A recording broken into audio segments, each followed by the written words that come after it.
Hi, I thought I would give a really quick demonstration on the way I am making these bullion knots in this piece. I am not an expert stitcher. I have learned a few stitches over 50 years ago, and I'm just kind of evolving as a stitcher. So take that with a grain of salt. I will show you the way I learned how to do it, and I will also link to another way of doing it, which is leaving a loop, which I'm just not coordinated enough to do. They do make something called bullion knot needles. I did not know that. I just learned that. And so I did order some, but I haven't played with them yet. I couldn't tell you what size needle this is, just that the head where you're going to thread your needle is not a lot thicker than the rest of it. And that's important because you're going to be looping the threads around the needle and pulling it through. All right, so, and you can do this with a single strand of embroidery floss. You can do it with, big heavy yarns. It's all going to give you a different effect. So bring your needle up. You bring the needle back up pretty much where right next to where you came up the first time. And the goal is to wrap the stitches around your needle that are going to be about the same coverage as that. I like to push my needle up to where I'm just about to the eye there, and I'll tell you why when I do the second one. You're going to wrap, and again, keeping in mind how much fabric you've got stitched up there. I never get it exactly right. I tend to go over just because I like that look. Your mileage may vary. You're going to pinch those threads while they're on the needle and then just pull them through. And I'll do that slower the next time, I forget.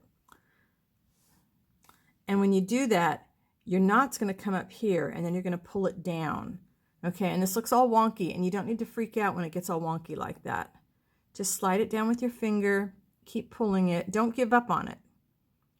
You can slide your needle underneath there and just kind of work them down the line a little bit more. And the more you do that, the more that little loop disappears.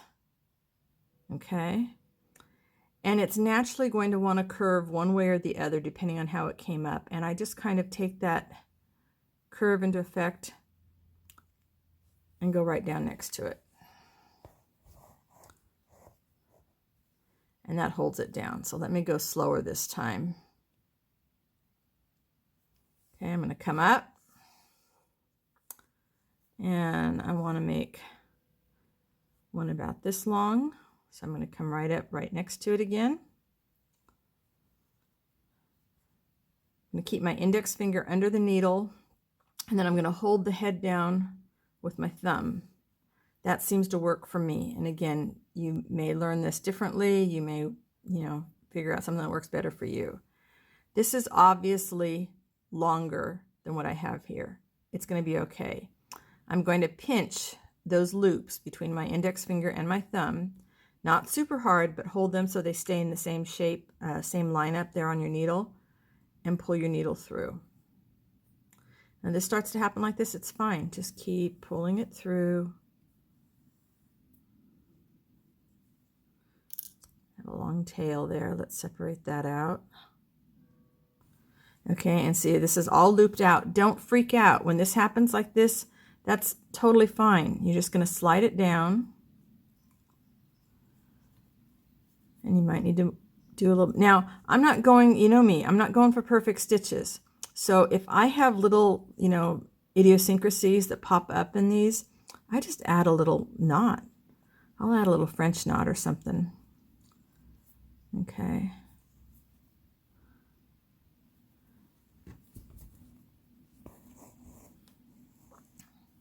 All right. That's all it is. Now, if I want to get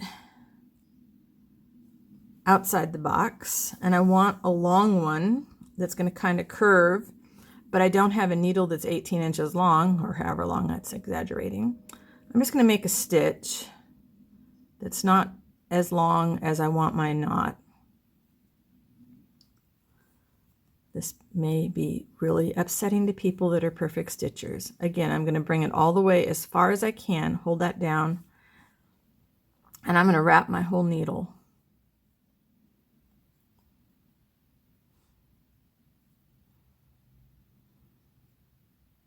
I'm just going to keep wrapping it. Now that's obviously much longer than I have on my fabric. It's okay. These get tricky to hold and pull through though. All right, so I'm going to hold it and I'm going to slowly, oh, I got lucky on that one. That went really smooth. All right, I'm going to have a really long one.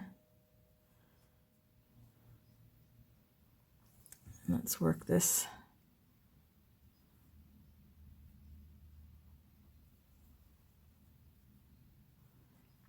And now I've got something I can curve.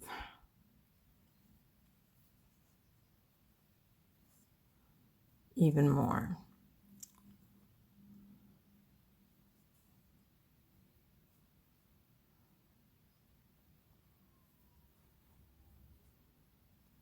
All right, so I can have a little curve.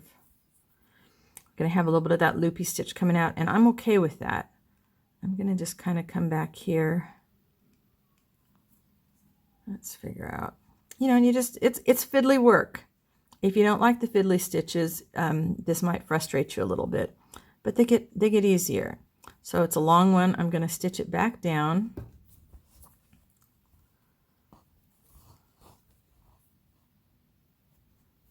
And then I'm going to come back up part way.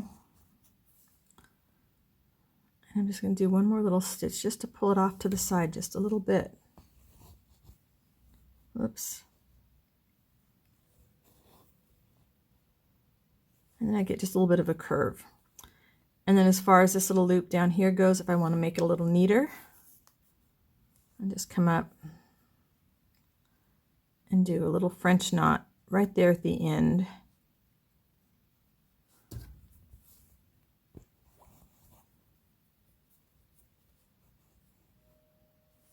And that just makes it look nice and tidy. You can also have one that's just sort of up at an angle like this and just leave it for some more texture. And then some, let's see, where are some that I've done? You can add, so here's another one. I made a really long one and I just did a little couching stitch in the center. Or you can just keep adding short ones onto it to make a longer piece. So that's the way I make my little bullion knots that are going all over this viney thing I have happening here. And I will put a link down in the comments to a couple of other versions doing it with the loop coming through, which I am just not coordinated enough to do, I guess. All right, let me know if that gives you any troubles or if that helps you out. Bye-bye for now.